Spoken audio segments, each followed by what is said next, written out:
चलिए, अदालती फैसलों की बात चल रही है तो अदालत के एक और फैसले की बात आपको बताते हैं। अगली खबर पे आ जाएगा। इसके अगली खबर पर चुनाव आयुक्तों की नियुक्ति को लेकर, मुख्य चुनाव आयुक्त और चुनाव आयुक्तों की नियुक्ति को लेकर केंद्र सरकार ने एक हलफनामा दिया है। हम उसकी बात कर लेते हैं कि इलेक्शन कमिश्नर्स की नियुक्ति पर जो बहस चल रही है, खासतौर पर राहुल गांधी ने, अभी आपको याद है ना, वो गए थे, मीटिंग में गए थे, सीबीआई चीफ की नियुक्ति के लिए गए थे, और वहां पर उन्होंने कहा कि ना ये तो मुझे डिटेल नहीं दी गई, और वो हमेशा इस हक में रहे कि भाई ये बैलेंस्ड कमेटी नहीं है, प्रधानमंत्री, एक मंत्री और हम, ऐसे ही वो कहते हैं कि ये चुनाव इलेक्शन कमिश्नर्स की नियुक्ति होती है। तो अब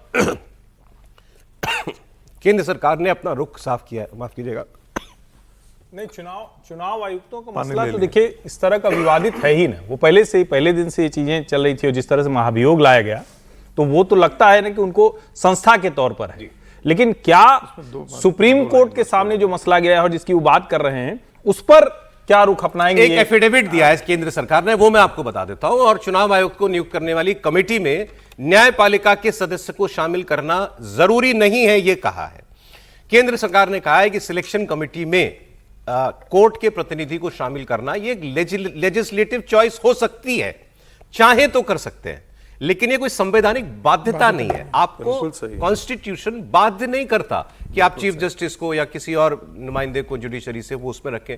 हुआ क्या था, जब ये मामला कोर्ट में था तो उस वक्त कोर्ट ने फौरी तौर पर एक व्यवस्था दे दी थी कि चीफ जस्टिस, प्रधानमंत्री और लीडर ऑफ अपोजिशन ये चयन करेंगे इलेक्शन कमिश्नर्स का। सरकार ने इसके बाद कानून बनाया, और कानून में उन्होंने चीफ जस्टिस को अलग कर दिया, इससे प्रक्रिया में रखा प्रधानमंत्री, एक केंद्रीय मंत्री और एलओपी। तो यहां वो उन्होंने साफ ये कहा है कि भाई ये कॉन्स्टिट्यूशनल एंड रिक्वायरमेंट नहीं है लाइबिलिटी के तौर कि हम इसमें चीफ जस्टिस को या जुडिशरी के नुमाइंदे को इसके अंदर रखें। अब देखते हैं कि एक ऑब्जर्वेशन आपको याद कर लेनी चाहिए। अभी एक लाइन बोल दूं मैं, सुप्रीम कोर्ट की ऑब्जर्वेशन है परसों की। सुप्रीम कोर्ट, ये हियरिंग चल रही है रेगुलर, मैं इसको देख रहा हूँ, बड़ा मामला है, कॉम्प्लिकेटेड। सरकार ने आज साफ कर दिया कि भाई वो नहीं चाहते, और ये उनके पास अधिकार भी है, सरकार के पास पार्लियामेंट्री बिल है। लेकिन परसों सुप्रीम कोर्ट में जो बेंच इसकी हियरिंग कर रही है, उसने एक ऑब्जर्वेशन दी, फैसला नहीं दिया। उन्होंने कहा कि ये जो मांग की गई है उससे ये लगता है कि भाई एक मिनिस्टर, एक प्राइम मिनिस्टर और एक एलओपी, ये इम्बैलेंस वो है, और इससे ये तय होता है कि इसको मतलब किसने कहा है? सुप्रीम कोर्ट की ऑब्जर्वेशन में। तो उसमें उन्होंने कहा कि भाई ये दो लोग एक तरफ होते हैं, इससे ये बार बार लगेगा कि ये फैसला केवल दिखाने के लिए आपने इस तरह की कमेटी बनाई है। ये ऑब्जर्वेशन है, इसको ध्यान रखने की जरूरत है।